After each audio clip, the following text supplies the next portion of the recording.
Episode 310. AI voice agents are answering the phone. The primitive forms of artificial intelligence we already have proved very useful. AI is a golden opportunity. How do we ensure that this technology is regulated? The long arc of technological history is now in an extraordinary new phase. The AI6 podcast with Joanne Sweeney.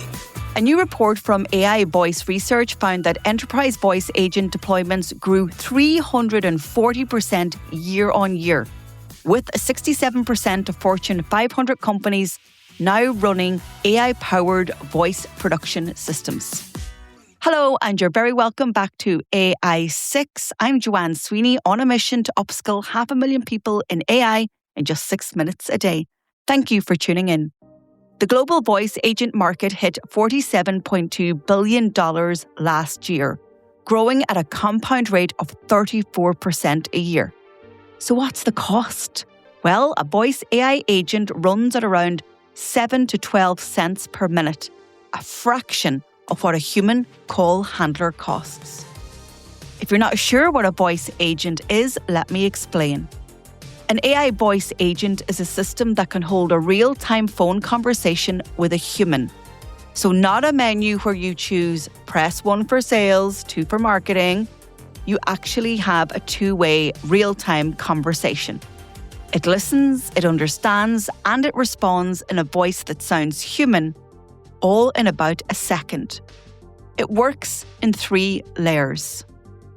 1, the ears, which is speech to text, converting what the caller says into text. 2, the brain, which is the large language model like GPT processing the text and deciding what to say.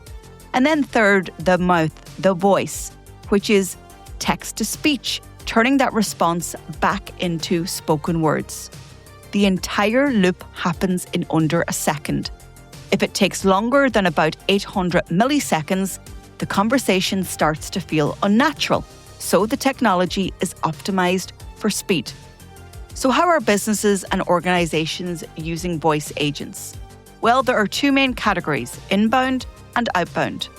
On the inbound side, voice agents are handling reception duties, customer support, FAQs, appointment booking, and routing queries. These are calls that already come into your business. Instead of a voicemail or an on-hold queue, the caller gets an immediate natural conversation. Outbound is where it gets more interesting. At 8 to 12 cents a call, businesses can now do things that were never financially viable with human staff. Follow-up calls after a delivery, reactivation campaigns to lapsed customers, appointment reminders, lead qualification at scale. One example from the Social Media Examiner podcast, a car wash business used a voice agent to call thousands of churned customers with a reactivation offer. A task that would have taken a human team months to complete was completed in days. So what do you need to get started? The good news is that you don't need to be a developer. Platforms like Retail AI, Vapey, and 11 Labs now offer no-code builders where you choose your speech-to-text provider, your language model, and your voice, and the platform connects them. You can have a working demo in an afternoon. But before you build anything, you need to map out your use case.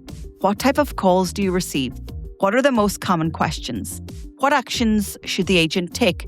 Book an appointment, log a support ticket, transfer to a human. Think about conversation paths, not scripts. The agent needs to handle the unexpected, not just read from a decision tree. Build in confirmation steps. Have the agent repeat back what it heard before taking action. And design for failure, meaning having a clear escalation path to a human when the agent reaches its limits. And of course, it will require governance. If you're in the EU or serving EU customers, the AI Act's transparency rules mean that under Article 50, if your AI system interacts with a human, you must disclose that they're speaking with AI. That means your voice agent needs to announce itself at the start of every call. No exceptions. GDPR applies to any personal data processed during the call, including voice data, which can be classified as biometric data if used for speaker identification. In the US, the FCC confirmed in February 2024 that AI-generated voices fall under the Telephone Consumer Protection Act. That means all existing consent requirements for robocalls apply to AI voice calls. So the technology is ready, the cost is negligible, but governance has to keep pace. If you're deploying AI agents that speak to your customers, you need to be just as deliberate about compliance, disclosure, and escalation as you are about the voice quality and the latency. That's it for today's show. If you're ready to turn these insights into skills, here's how I can help. Get your copy of my book, AI Playbook, on Amazon. It's the perfect companion to the show. For weekly AI strategy, subscribe to my newsletter, Human in the Loop, on LinkedIn. Or if you want to take the next big step, you can take our CPD accredited professional diploma in AI. Maybe you need something more tailored for your organisation. You can book a call in my calendar at digitaltraining.ie, or if you work in government or public sector, go over to publicsectormarketingpros.com. If you found this episode useful, please share it with a pro that you know, and I'd love to read your comments on Spotify. And if you can, take a second to like, rate, or subscribe wherever you listen. It really helps the show. This is AI6. I'll talk to you on the next episode.